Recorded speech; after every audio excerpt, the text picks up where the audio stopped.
Welcome to తొలిఅడుగు programme. ఈ తొలిఅడుగు ప్రోగ్రాంలో భాగంగా రాష్ట్రపతి గురించి అంటే ప్రెసిడెంట్ ఆఫ్ ఇండియా గురించి మీకు వివరించబోతున్నాను. ఈ వీడియో కంటే ముందు వీడియోలో మీకు రాష్ట్రపతికి కావాల్సిన అర్హతలు ఏంటి, అలాగే రాష్ట్రపతి ఎన్నికల గురించి, రాష్ట్రపతి పదవి కాలం గురించి, రాష్ట్రపతి పదవి ఎప్పుడు ఖాళీ అవుతుంది, అలాగే రాష్ట్రపతి యొక్క మహాభియోగం తీర్మానం అనగా ఇంపీచ్మెంట్ ప్రాసెస్ గురించి వివరించడం జరిగింది.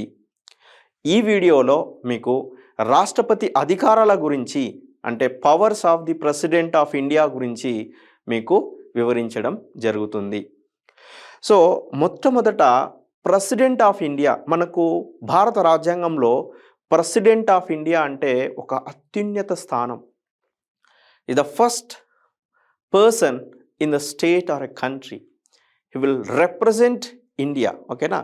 సో ఎందుకు ఆ యొక్క పదవిని మనకు భారత రాజ్యాంగంలో పొందుపరచడం జరిగింది అనే దాని గురించి, అంటే సిగ్నిఫికెన్స్ ఆఫ్ ది రాష్ట్రపతి, significance of the president of India గురించి మొదట డిస్కస్ చేసి దాని తర్వాత వివిధ అధికారాల గురించి మీకు వివరిస్తాను. So first of all the significance of the office of the president. Okay, significance of the office of the president. So అతని యొక్క ఇంపార్టెన్స్ ఏంటి, ఆ ఆఫీస్ ఆఫ్ ది ప్రెసిడెంట్ యొక్క ఇంపార్టెన్స్ ఏంటి అంటే he's the head of the state and first citizen. He's the head of the state and first citizen of India. This is very very important.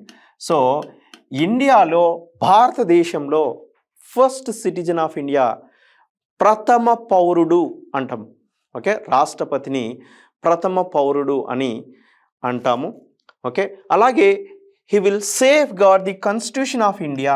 భారత రాజ్యాంగ పరిరక్షణ కొరకు ఈ యొక్క ప్రెసిడెంట్ ఆఫీస్ అనేది మనం రాజ్యాంగంలో ప్రొవైడ్ చేయడం జరిగింది. ఓకే, భారత రాజ్యాంగ పరిరక్షణ అంటే safeguarding the constitution of India. అలాగే the commander in chief of the Indian armed forces. Indian army తీసుకోండి, ఓకే, నేవీ తీసుకోండి, అలాగే ఎయిర్ ఫోర్స్ తీసుకోండి.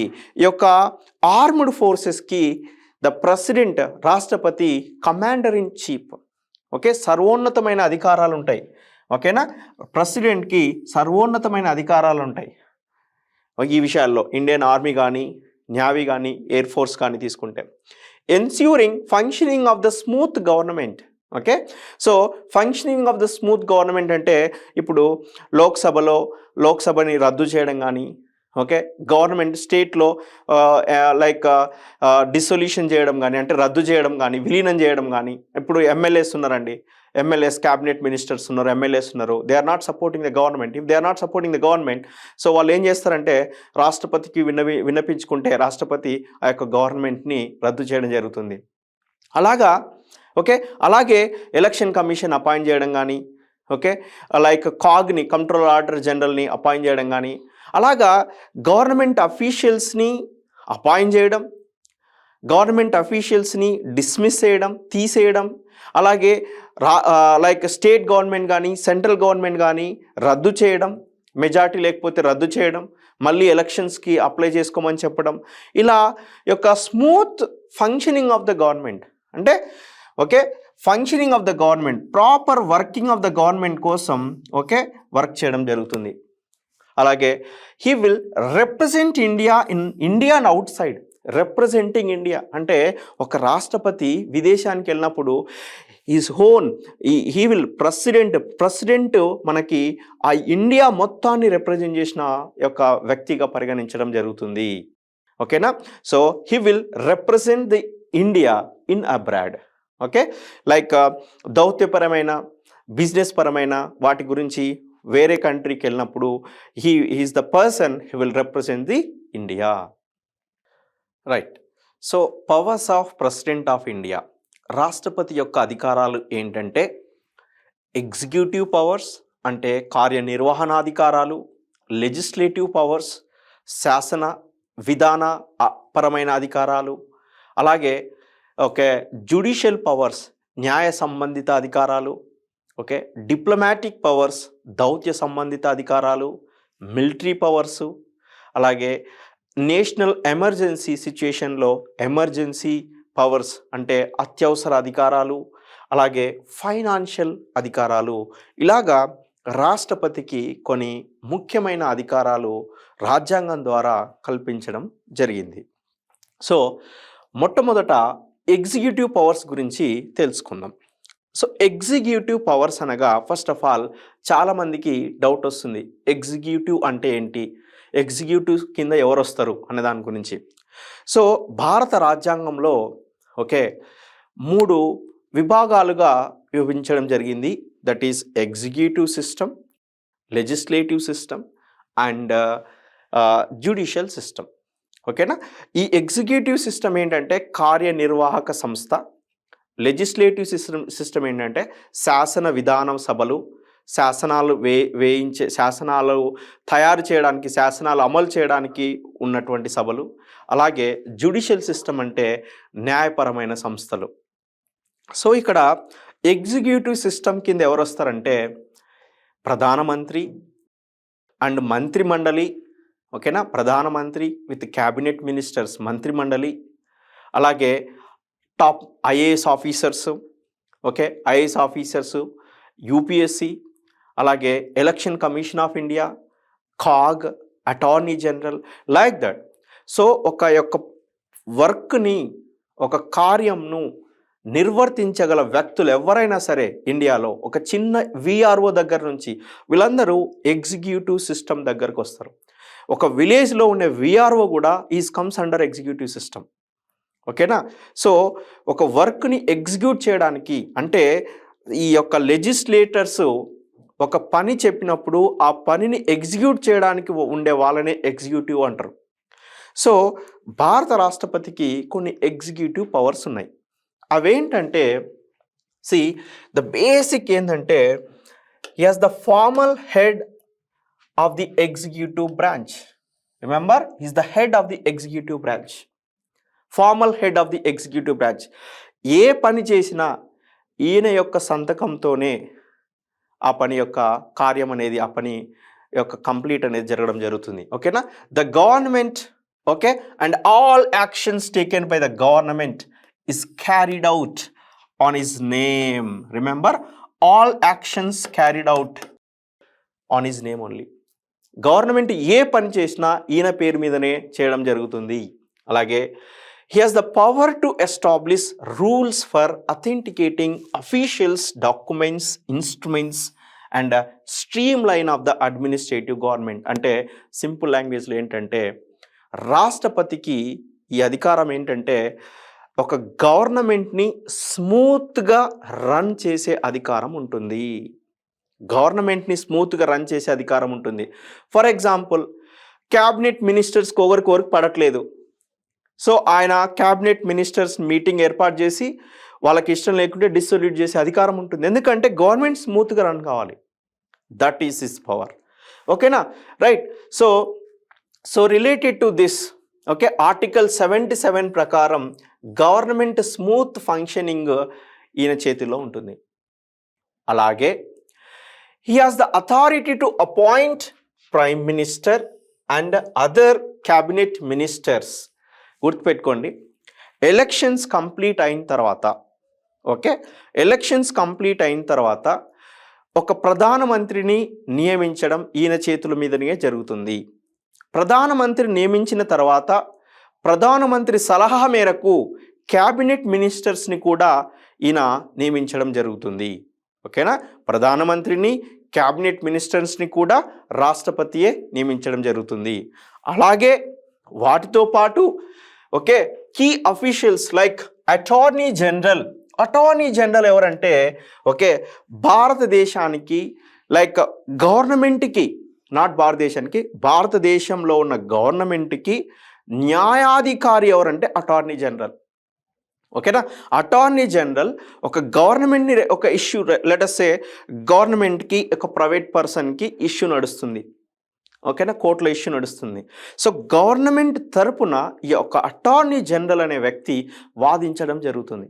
సో ఈ యొక్క అటార్నీ జనరల్ని కూడా రాష్ట్రపతి నియమిస్తాడు.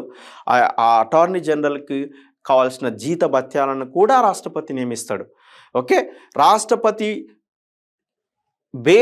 రాష్ట్రపతి ఇష్టం ప్రకారమే, అంటే అటార్నీ జనరల్ రాష్ట్రపతికి ఇష్టం లేదు, తీయాలనుకుంటున్నాడు, తీసేయచ్చు. ఓకేనా. సో అటార్నీ జనరల్ని నియమించడం జరుగుతుంది. అలాగే controller and auditor general of India కాగ్ని కూడా నియమించడం జరుగుతుంది.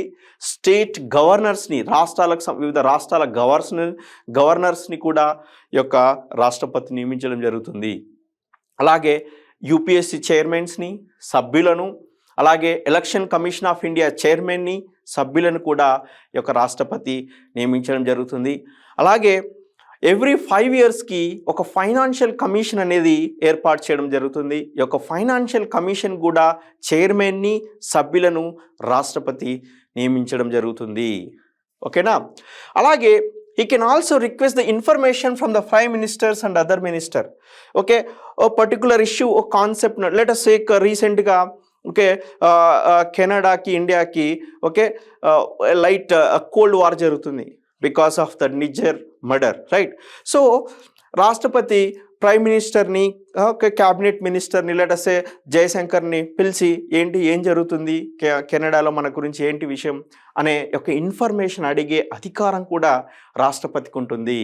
ఓకేనా, అడిగే ఇన్ఫర్మేషన్ అధికారం కూడా రాష్ట్రపతికి ఉంటుంది. He can initiate investigation into the conditions of marginalized communities and promote cooperation between the central and the state. ఓకేనా. See, let us consider తెలంగాణలో తీసుకుంటే ఆదిలాబాద్ రీజియన్లో okay undeveloped region, let us take tribal communities ఉంటాయి. ఆ కమ్యూనిటీస్కి ఎడ్యుకేషన్ సరిగ్గా ఉండదు, okay minimum basic needs సరిగ్గా ఉండవు. సో అలాంటప్పుడు రాష్ట్రపతి ఇనిషియేట్ తీసుకొని ప్రైమ్ మినిస్టర్కి ఓకే క్యాబినెట్ మినిస్టర్స్కి ఇన్ఫామ్ చేసి వాళ్ళకి సపరేట్ ఫండ్స్ రిలీజ్ చేయడం కానీ, లేదంటే ఒక కమిషన్ ఏర్పాటు చేయొచ్చు. ఒక కమిషన్ ఏర్పాటు చేసి అక్కడ ఉన్న స్థితిగతులను తెలుసుకోండి, ఏంటి పరిస్థితి, అక్కడ వాళ్ళకి ఏం కావాలి అనే వాటి గురించి కూడా అధికారం, అంటే కమిషన్ వేసే అధికారం కూడా రాష్ట్రపతికి ఉంటుంది. ఓకే, ఒక ప్రధానమంత్రికి కానీ క్యాబినెట్ మినిస్టర్ కానీ సలహా ఇచ్చే అధికారం కూడా ఉంటుంది. ఓకేనా, సలహా ఇచ్చే అధికారం ఉంటుంది. అలాగే స్టేట్కి సెంట్రల్కి డిస్ప్యూట్స్ రాకుండా, అలాగే 2 స్టేట్స్కి డిస్ప్యూట్ రాకుండా, లెటస్ టేక్ రీసెంట్గా తమిళనాడుకి కర్ణాటకకి కావేరీ ఇష్యూ ఉంది, okay inter state relation issue ఉంది. సో ఆ ఇష్యూ గురించి తెలుసుకోవాలంటే కూడా మన రాష్ట్రపతి కమిషన్ వేసి ఆ యొక్క ఇష్యూ గురించి తెలుసుకొని వాటిని సార్ట్ అవుట్ చేసే అధికారం కూడా రాష్ట్రపతికి ఉంటుంది. ఇంటర్ స్టేట్ కౌన్సిల్స్ అంటాం వాటిని. ఓకేనా. సో అలాంటిది ఆర్టికల్ 78 ద్వారా ఈ ఇంటర్ స్టేట్ కౌన్సిల్స్ ఉంటుంది. వీటి గురించి ఎలాబొరేట్గా తెలుసుకుందాం. ఇంటర్ స్టేట్ కౌన్సిల్ అంటే ఏంటి, కంట్రోలర్ ఆడిటర్ జనరల్ అంటే ఎవరు, అటార్నీ జనరల్ అంటే ఎవరు, వీటి గురించి క్షుణ్ణంగా తెలుసుకుందాం. ఓకేనా మనం నెక్స్ట్ వీడియోలో. అలాగే వన్ మోర్ ఇంపార్టెంట్ థింగ్ ఏంటంటే యూనియన్ టెరిటరీస్ ఉంటాయి. యూనియన్ టెరిటరీ యొక్క పరిపాలన అంతా రాష్ట్రపతి చేతుల మీదుగానే ఉంటుంది. ఓకేనా. యూనియన్ టెరిటరీకి ఓకే అడ్మినిస్ట్రేటివ్ ఆఫీసర్లని నియమించడం కూడా రాష్ట్రపతి చేతుల మీదుగా నడుస్తూ ఉంటుంది. అలాగే he has the power to declare a certain areas as a tribal or a scheduled or a tribal areas. ఇక్కడ మనం తీసుకుంటే ఓకే ఈ లెటస్ టేక్ శాంతానమి a tribal area in Orissa, మనకి ఆంధ్రప్రదేశ్లో కూడా తీసుకుంటే Chenchu, right, Kamsali and like Madiga and Mala etc. There are different castes are there, different based on the situation there. Let us say poor people ఉంటారు, వాళ్ళకి minimum needs అనేవి ఉండవు. అలాంటి వారి కోసం ఓకే రాష్ట్రపతి వాళ్ళని ఒక సపరేట్ రిజర్వేషన్ కల్పించడం, అలాగే వాటికి కొంచెం ఎక్స్ట్రా ఫండ్స్ రిలీజ్ చేయడం. ఓకే ఎస్టీ కమిషన్ అని, ఎస్సీ కమిషన్ అని, బ్యాక్వర్డ్ క్లాస్ కమిషన్ అని, అలాగా వాటి యొక్క పవర్స్ అన్నీ రాష్ట్రపతికి ఉంటాయి. సో ఇవన్నీ ఎగ్జిక్యూటివ్ పవర్స్. అలాగే కొన్ని కమ్యూనిటీస్, వెనుకబడిన కమ్యూనిటీస్ జనరల్ కేటగిరీలో ఉంటాయి. ఆ జనరల్ కేటగిరీలో ఉన్న కమ్యూనిటీస్ని బ్యాక్వర్డ్ క్లాసెస్లోకి మార్చడం కానీ, ఎస్సీ ఎస్టీ క్లాసెస్లోకి మార్చడం కానీ జరగడం జరుగుతుంది. ఆ యొక్క పవర్స్ కూడా ఈయనకే ఉంటాయి. కానీ ఈ పవర్స్ అన్నీ నామమాత్రమైనవి. సో ఎగ్జిక్యూటివ్ పవర్స్ అని చెప్పినా కదా ఎన్ని పవర్స్ ఉంటాయని, కానీ ఈ పవర్స్ అన్నీ నామమాత్రమైనవి. ఈ పవర్స్ అన్నీ లైక్ ప్రధానమంత్రి అండ్ క్యాబినెట్ మినిస్టర్ సలహా మేరకు రాష్ట్రపతి చేయడం జరుగుతుంది. అదొకటి కొంచెం కష్టతరమైన విషయం ఏంటంటే రాష్ట్రపతికి కంప్లీట్ పవర్స్ ఉండవు. మన ప్రధానమంత్రి అండ్ క్యాబినెట్ మినిస్టర్స్ ఒక ఇష్యూ ఏదైనా నడుస్తుంటే వాటి మీద డిస్కస్ చేసుకొని ఒక డెసిషన్తో రాష్ట్రపతికి చెప్పడం జరిగితే రాష్ట్రపతి దాన్ని శాసనంగా మార్చడం జరుగుతుంది. అది గుర్తుపెట్టుకోండి. సో రాష్ట్రపతి యొక్క కార్యనిర్వహణాధికారాల గురించి మనం తెలుసుకున్నాం. ఇప్పుడు లెజిస్లేటివ్ పవర్స్, శాసనాధికారాల గురించి మనం తెలుసుకుందాం. ఓకేనా? So the president can summon and prorogue the parliament. అంటే పార్లమెంట్ సమావేశాన్ని ఏర్పరచాలన్నా లేదంటే పార్లమెంట్ సమావేశాన్ని దీర్ఘకాలికంగా వాయిదా వేయాలన్నా రాష్ట్రపతి చేతుల మీదుగా జరుగుతుంది. అలాగే okay, dissolve the Lok Sabha on the advice of the prime minister. Okay, లోక్సభను రద్దు చేయాలంటే ఓకే ప్రధానమంత్రి సలహా మేరకు లోక్సభను రద్దు చేసే అధికారం కూడా ఉంటుంది. అలాగే joint sitting of both the houses of the parliament. అంటే ఉభయ సభల సమావేశాన్ని ఒక చోట ఏర్పాటు చేయాలంటే యొక్క రాష్ట్రపతికి అధికారం ఉంటుంది. కానీ ఈ యొక్క అధ్యక్షత అనేది స్పీకర్ వహిస్తాడు. ఓకే, బట్ స్పీకర్ కూడా రాష్ట్రపతి పర్మిషన్ మేరకే ఈ యొక్క ఉభయ సభల సమావేశాన్ని ఏర్పాటు చేయడం జరుగుతుంది. అలాగే okay, he address the parliament at the commencement of the first session of the after each election. అంటే ఎవ్రీ ఎలక్షన్స్ ఎవ్రీ 5 yearsకి ఒకసారి ఎలక్షన్ జరుగుతుంది కదా. ఎలక్షన్స్ అయిన తర్వాత ఓకే ప్రధానమంత్రిని క్యాబినెట్ మినిస్టర్స్ నియమించిన తర్వాత సమావేశానికి మొట్టమొదట హీ విల్ అడ్రస్, అంటే ఆయన సమావేశంలో మొట్టమొదటిగా ప్రసంగించడం జరుగుతుంది. ఇక్కడ చూడండి, సమావేశాన్ని ప్రసంగించడం జరుగుతుంది. అలాగే ఎవ్రీ ఇయర్ సమావేశాలు జరుగుతాయి కదండి, పార్లమెంట్ సమావేశాలు. ఈ పార్లమెంట్ సమావేశాలకు కూడా ఫస్ట్ డేలో ఆయన యొక్క సమక్షంలోనే జరుగుతుంది. ఓకేనా? ఓకే, అండ్ ఈ send message to the houses of the parliament whether with respect to a bill pending in the parliament otherwise. Okay, పార్లమెంట్లో ఏదైనా బిల్ పెండింగ్లో ఉంటే ఆ బిల్ గురించి సమాచారాన్ని ఓకే రాష్ట్రపతి పార్లమెంటు సభ్యుల నుంచి తెలుసుకోవడం జరుగుతుంది. ఆ యొక్క అధికారం కూడా రాష్ట్రపతికి ఉంటుంది.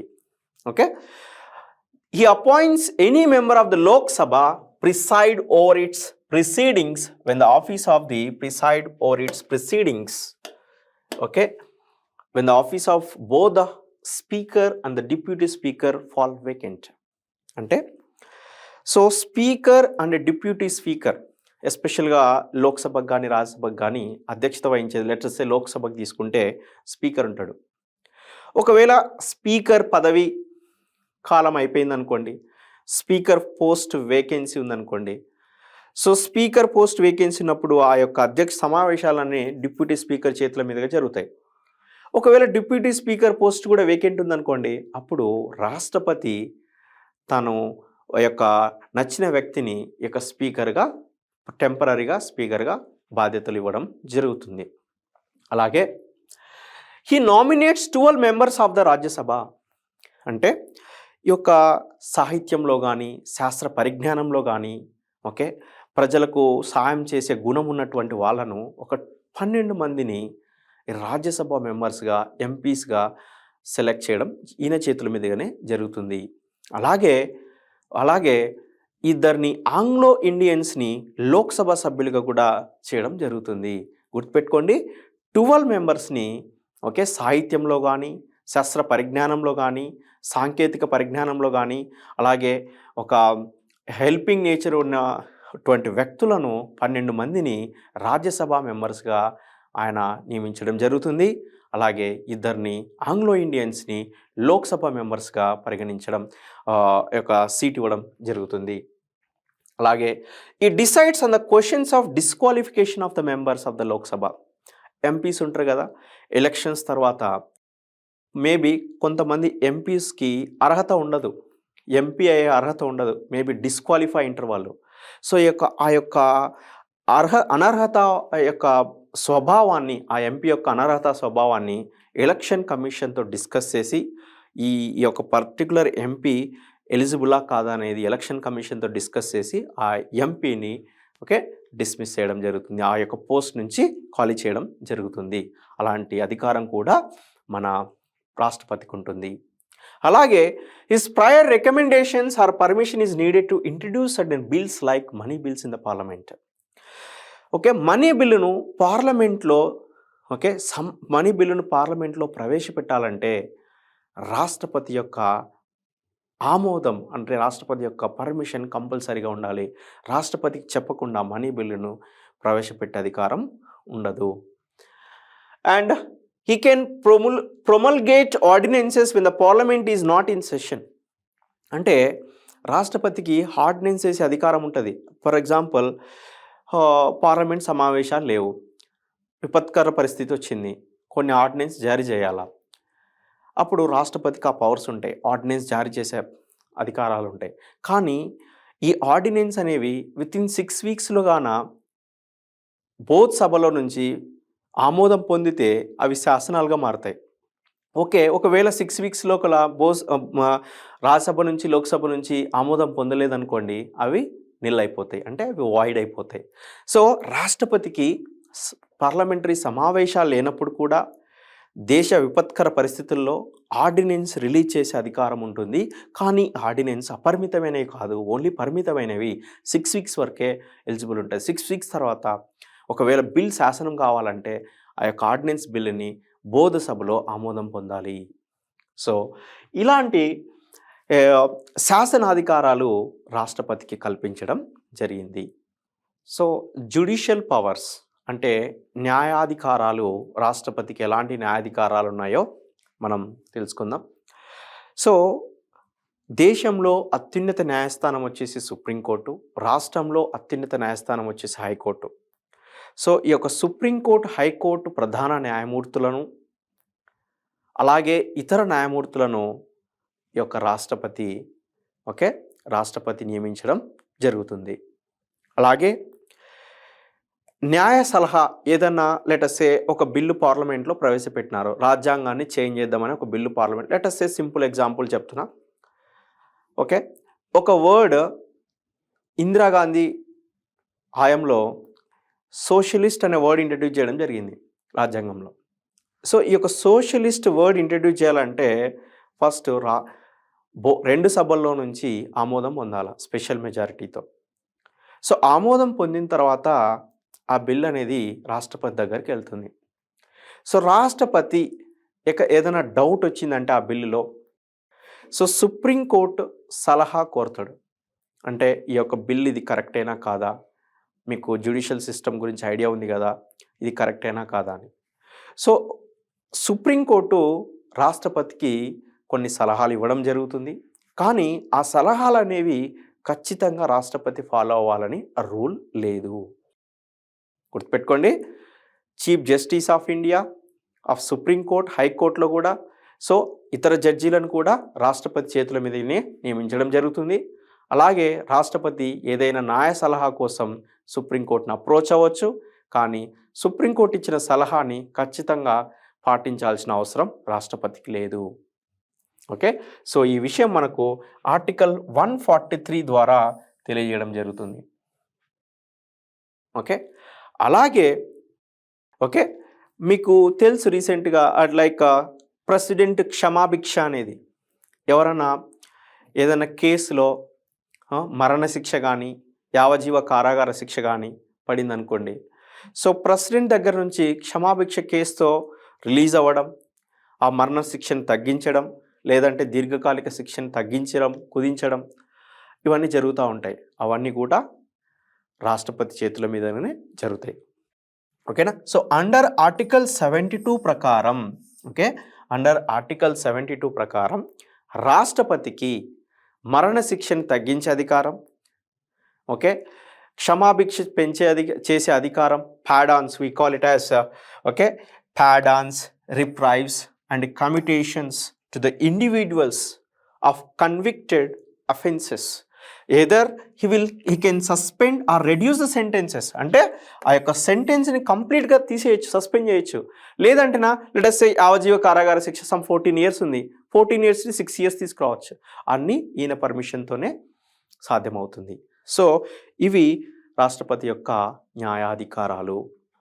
So financial powers and functions of the president of India. రాష్ట్రపతి యొక్క ఆర్థిక అధికారాలు ఏంటంటే, ఏదైనా ఆర్థికపరమైన బిల్లు, మనీ బిల్ అంటాం. ఓకే, ఈ మనీ బిల్లును పార్లమెంట్లో ఇంట్రడ్యూస్ చేయాలంటే రాష్ట్రపతి యొక్క అనుమతి అవసరం.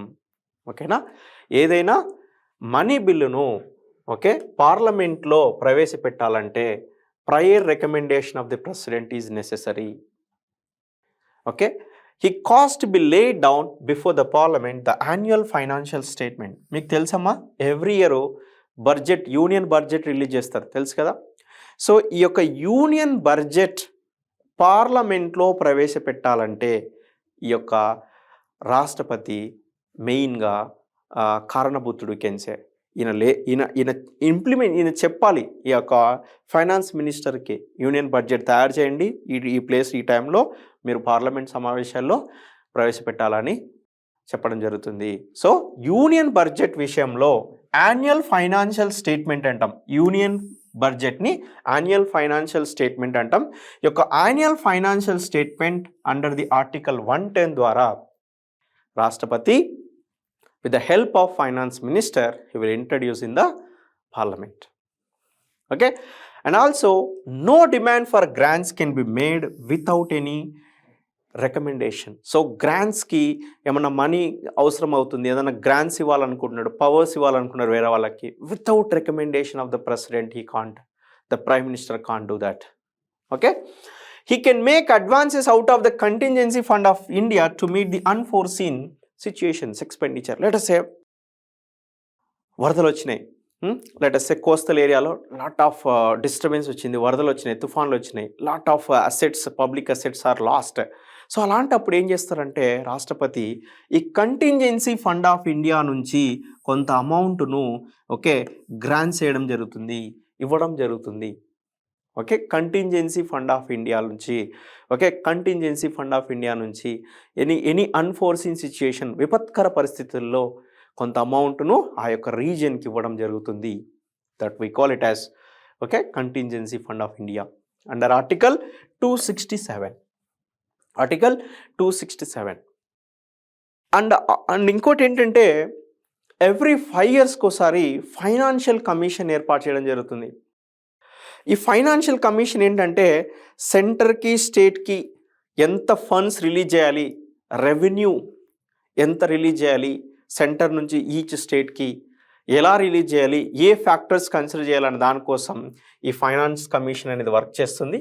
సో ఈ ఫైనాన్స్ కమిషన్ని కూడా అనుమతి కూడా ఈ యొక్క రాష్ట్రపతి చేతుల మీదనే జరుగుతుంది. ఫైనాన్స్ కమిషన్కి చైర్మన్ని అండ్ సెక్రటరీని, మెంబర్స్ని రాష్ట్రపతియే నియమించడం జరుగుతుంది. So diplomatic powers of the president of India అంటే దౌత్యపరమైన అధికారాలు ఏమున్నాయి అంటే సింపుల్ అండి. సో భారతదేశం నుంచి వివిధ దేశాలకు రాష్ట్రపతి వెళ్ళడం జరుగుతుంది. వెళ్ళినప్పుడు ఆ దేశాలలో వివిధ వ్యవహారాల గురించి, సందుల గురించి డిస్కస్ చేయడం జరుగుతుంది.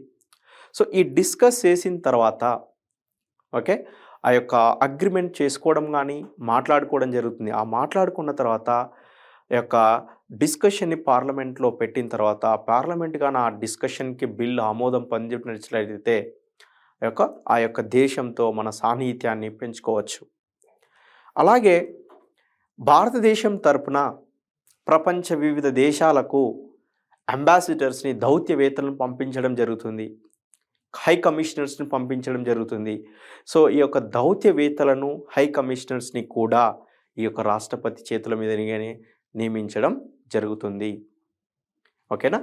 So the international treaties and agreements are negotiated and concluded on behalf of the president. So international ప్రపంచ దేశాలతో సంబంధించిన ఎలాంటి నెగోషియేషన్స్ అయినా కానీ, కంక్లూషన్స్ అయినా కానీ, ట్రీటీస్ అయినా కానీ రాష్ట్రపతి చేతుల మీదుగానే జరుగుతాయి. కానీ ఈ యొక్క అప్రూవల్ కోసం పార్లమెంట్లో ఆ యొక్క పార్లమెంట్ ఆమోదం తీసుకోవాల్సి ఉంటుంది. He represents India in the international forums and affairs and sends, receives diplomats like ambassadors and high commissioners. So he will send the భారతదేశం నుంచి వివిధ దేశాలకు మన యొక్క అంబాసిడర్స్ పంపించడం జరుగుతుంది. మీకు తెలుసండి, ఇండియన్ ఫారిన్ సర్వీస్ అంటాం, IFS, సివిల్ సర్వీస్లో ఒక పోస్ట్. సో ఈ ఐఎఫ్ఎస్ ఆఫీసర్లని అంబాసిడర్స్గా వేరే వేరే కంట్రీస్కి పంపించడం జరుగుతుంది.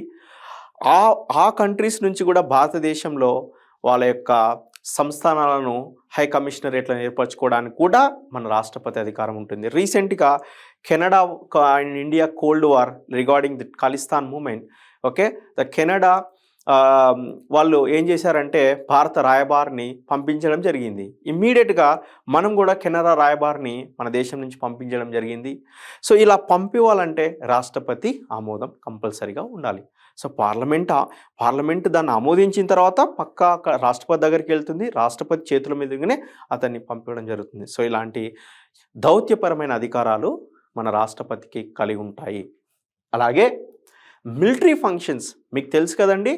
సో మిలిటరీ ఫంక్షన్స్ ఏంటంటే military like Indian armed forces ఏవేవి వస్తాయి, Indian army, okay, Indian navy and Indian air force, right. ఈ యొక్క అన్ని ఫంక్షన్స్ ఈయన చేతుల మీదనే జరుగుతాయి. Is the commander, is the head of these military armed forces, okay. ఈ ఆర్మీ చీఫ్ని, నేవీ చీఫ్ని, ఎయిర్ ఫోర్స్ చీఫ్ని అందరినీ ఈయన చేతుల మీదనే అపాయింట్ చేయడం జరుగుతుంది. He appoints the chiefs of the army, the navy and the air force under article 53(2). is the supreme commander of the, okay, defense forces. He can declare a war or conclude a peace subject to the approval of the parliament. చూడండి, okay, ఎవరు declare చేయగలరు వారు వేరే దేశం మీద అంటే రాష్ట్రపతి. కానీ రాష్ట్రపతి వారు డిక్లేర్ చేయాలన్నా పార్లమెంట్ యొక్క ఆమోదం తర్వాతనే రాష్ట్రపతి వేరే దేశం మీద వార్ డిక్లేర్ చేయగలడు. హీ కెన్ ప్రొమల్గేట్ ఆర్డినెన్సెస్, మనం డిస్కస్ చేసిన ప్రొమల్గేట్ ఆర్డినెన్సెస్. ఏదైనా విపత్కర పరిస్థితుల్లో ఆర్డినెన్సెస్ పార్లమెంట్ సమావేశాలు లేనప్పుడు he can make ordinances. But ఇవి 6 weeks కంటే ఎక్కువ రోజులు ఉండవు. ఓకే, ఇవి మిలిటరీ పవర్స్. అలాగే ఈ యొక్క నార్మల్ పవర్స్ కాకుండా, అంటే ఇంతవరకు మనము కార్యనిర్వహణాధికారాలు, శాసనాధికారాలు, దౌత్యపరమైన అధికారాలు, ఆర్థిక అధికారాలు, ఓకే, మిలిటరీ అధికారాలు ఇవన్నీ తెలుసుకున్నాం. ఇవి కాకుండా ఎమర్జెన్సీ సిచ్యుయేషన్స్లో కొన్ని అధికారాలు ఉంటాయి. ఓకే, కొన్ని ఎమర్జెన్సీ సిచ్యుయేషన్లో కొన్ని అధికారాలు ఉంటాయి. అవి వచ్చేసి national emergency, okay, presidents rule and financial emergency. So ఈ యొక్క ఎమర్జెన్సీ సిచ్యుయేషన్లో రాష్ట్రపతి రూల్ అనేది, ఓకే, ఆ యొక్క రీజియన్లో, ఓకే, రాష్ట్రపతి పరిపాలన అనేది జరగడం జరుగుతుంది. నేషనల్ ఎమర్జెన్సీ ఎప్పుడు జరుగుతుందంటే లైక్ మన దేశం వేరే దేశంతో వార్లో పార్టిసిపేట్ చేసినప్పుడు కానీ, ప్రెసిడెంట్ రూల్ కూడా ఒక పర్టికులర్ రీజియన్లో, ఇండియాలో ఒక పర్టికులర్ స్టేట్లో, ఓకే, డిజాల్వ్ అయినప్పుడు, okay, member of legislative against అయినప్పుడు, డిజాల్వ్ అయినప్పుడు ప్రెసిడెంట్ రూల్ రావడం జరుగుతుంది. ఓకే, ఫైనాన్షియల్ ఎమర్జెన్సీ ఎప్పుడన్నా మనీ రిలేటెడ్ థింగ్స్ ఇష్యూస్ అయినప్పుడు ఫైనాన్షియల్ ఎమర్జెన్సీ రిలేటెడ్ కూడా, అంటే ఒక స్టేట్కి మనీ రిలేటెడ్ ఇష్యూస్ ఉన్నాయి, లాట్ ఆఫ్ డిఫికల్టీస్ ఉన్నాయి. సో ఫైనాన్షియల్ ఎమర్జెన్సీ క్రియేట్ చేసే అధికారం కూడా మన రాష్ట్రపతికి ఉంటుంది. సో రాష్ట్రపతి నేషనల్ ఎమర్జెన్సీగా చేయొచ్చు, and also president rule provide చేయొచ్చు, అండ్ ఆల్సో ఫైనాన్షియల్ ఎమర్జెన్సీ కూడా చేయొచ్చు. నేషనల్ ఎమర్జెన్సీ ఎప్పుడంటే మీకు వీటి గురించి క్షుణ్ణంగా తర్వాత లెక్చర్లో మీకు తెలియజేయడం జరుగుతుంది. నేషనల్ ఎమర్జెన్సీ ఎప్పుడంటే మన దేశం వేరే దేశంతో వార్ జరుగుతున్నప్పుడు నేషనల్ ఎమర్జెన్సీ తీసుకురావడం జరుగుతుంది. ప్రెసిడెంట్ రూల్ ఏంటంటే విత్ ఇన్ ద భారతదేశంలో ఎక్కడన్నా, ఓకే, స్టేట్ రాజకీయాలు సరిగ్గా లేనప్పుడు ప్రెసిడెంట్ రూల్ తీసుకురావడం జరుగుతుంది. ఓకే, ఒక కమ్యూనిటీకి ఎఫెక్ట్ అయినప్పుడు ప్రెసిడెంట్ రూల్ తీసుకురావడం జరుగుతుంది. అలాగే ఫైనాన్షియల్ ఎమర్జెన్సీ ఏంటంటే ఒక స్టేట్ ఫైనాన్షియల్ క్రైసిస్లోకి వెళ్ళిపోయినప్పుడు ఆ స్టేట్ని ఫైనాన్షియల్ ఎమర్జెన్సీ కింద గవర్నమెంట్ రాష్ట్రపతి పరిపాలన కిందకి తీసుకురావడం జరుగుతుంది. సో ఇలాగా వివిధ రకాల అధికారాలు మనం రాష్ట్రపతికి రాజ్యాంగం ద్వారా ఇవ్వడం జరిగింది. రైట్, మనము వివిధ అధికారాలను, రాష్ట్రపతి యొక్క అధికారాలను తెలుసుకోవడం జరిగింది. ఈ యొక్క అధికారాలతో పాటు ఒక స్పెషల్ పవర్ ఏంటంటే వేటో పవర్ అంటాం. అంటే ఏంటంటే ఇది చెప్తా. ఫర్ ఎగ్జాంపుల్ ఒక బిల్లు ఉంది, ఆ బిల్లు లోక్సభలో పాస్ అయింది, రాజ్యసభలో పాస్ అయింది. లోక్సభలో రాజ్యసభలో పాస్ అయిన తర్వాత ఆ బిల్లు అనేది రాష్ట్రపతి ఆమోదం కోసం పంపిస్తారు. రాష్ట్రపతి ఆమోదం తెలిపిన తర్వాతనే అది శాసనంగా ఆమోదించబడుతుంది. ఓకేనా, రాష్ట్రపతి ఆమోదం తెలపలేదనుకోండి శాసనం కాదది. సో ఈ యొక్క రాష్ట్రపతి ఆమోదం కోసం పంపించిన బిల్లును రాష్ట్రపతి ఏదర్ ఆమోదించవచ్చు, give his assent, or withhold his or assent. అంటే ఆమోదించవచ్చు, ఆమోదించకపోవచ్చు, return the bill for reconsideration అంటే బిల్లును మళ్ళీ పార్లమెంట్కి చెక్ చేయమని పంపించవచ్చు. సో ఈ పవర్ని వీటో పవర్ అంటాం. ఓకే, నార్మల్ పవర్స్ గురించి తెలుసుకున్నాం కదా, వాటితో పాటు ఈ వీటో పవర్ ఉంటుంది. వీటో పవర్ ఎప్పుడంటే వాడేది ఒక బిల్లును పార్లమెంట్లో 2 సభల వాళ్ళు ఆమోదించిన తర్వాత రాష్ట్రపతి ఆమోద ముద్ర కోసం వచ్చినప్పుడు రాష్ట్రపతి ఆ బిల్లును క్షుణ్ణంగా చదివి ఆ రాష్ట్రపతి దేశానికి ప్రయోజకరంగా ఉంది అంటే ఆమోదిస్తాడు, ప్రయోజకరంగా లేదు దాంట్లో మాడిఫికేషన్స్ కావాలి అంటే he will resend that bill to the parliament again for some alterations, modifications. ఆ బిల్లు రాజ్యాంగానికి విరుద్ధంగా ఉన్నప్పుడు ఈ can with hold that bill. ఓకేనా? సో ఈ వీటో పవర్స్ అనేవి జనరల్గా రాజ్యాంగంలో ప్రపంచం వైస్ చూసుకుంటే మనము 4 రకాలు. ఒకటి ఏంటంటే absolute veto, suspensive veto, pocket veto and qualified veto. Qualified veto మనకు అవసరం లేదు.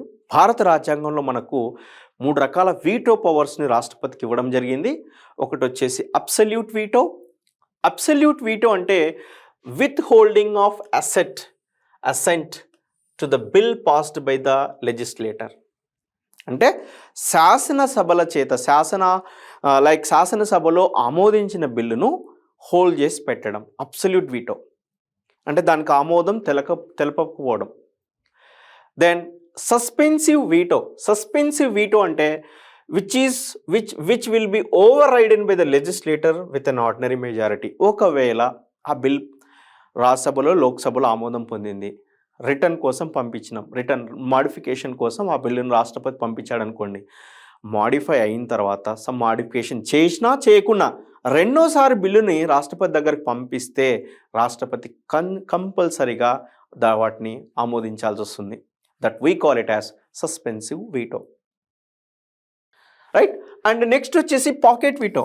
పాకెట్ అంటే బిల్లుని పాకెట్లో పెట్టుకోవడం, అంటే హోల్డ్ చేసి పెట్టుకోవడం, ఆయనకి ఇష్టం లేదు ఆమోదించడం, ఎన్ని రోజులను పెట్టుకోవచ్చు అట్లా.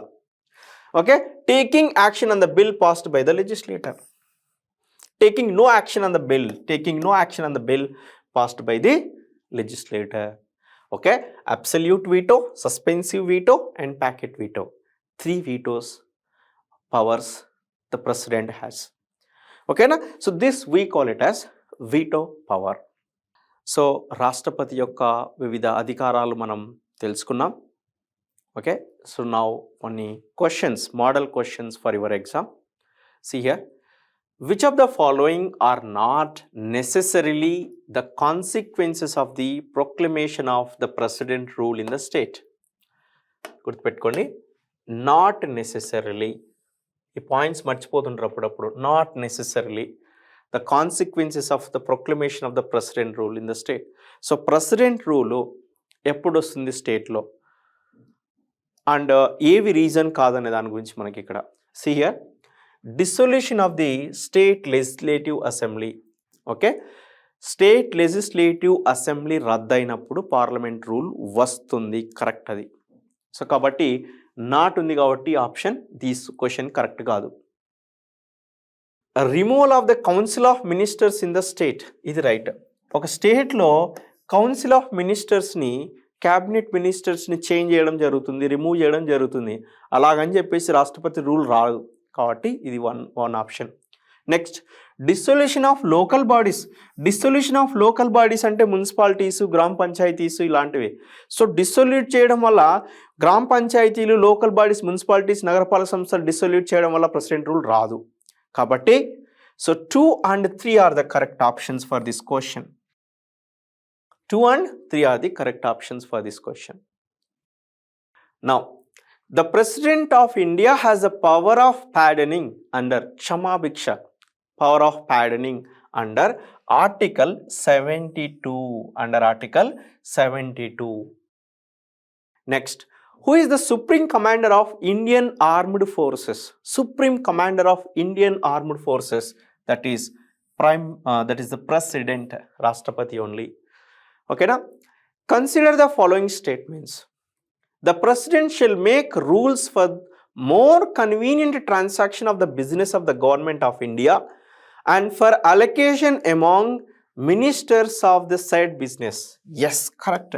President will appoint the ministers and prime minister for smooth functioning of the government. That is right. Next, all executive actions of the government of India shall be expressed to be taken in the name of the president. Sorry, in the name of the prime minister. It is not correct.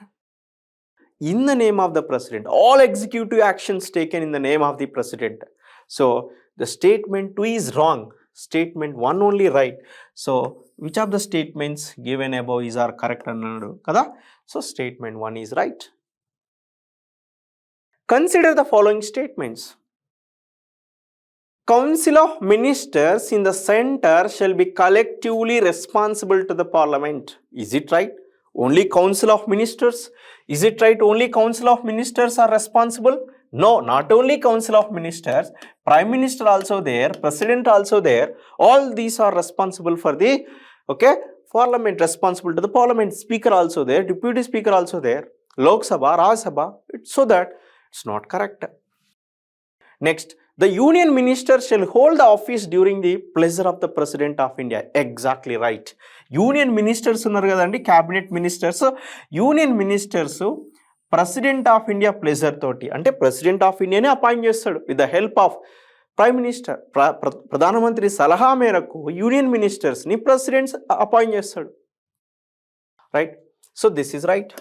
Next, the Prime Minister shall communicate to the President about the proposals for legislation. Yes, definitely. President adutadu Prime Minister ni, Cabinet Ministers ni enti salahalu adutadu. Prime Minister President ni salahalu adutadu. So legislative proposals gurinchi, bills gurinchi, let us take money bill undi. Money bill Parliament lo amodinchalante first permission teeskovala. So kabatti, so this is also right. So 2 and 3 are the correct options. B is the correct one.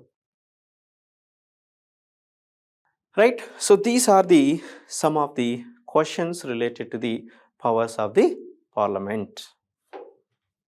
Sorry, powers of the President of India.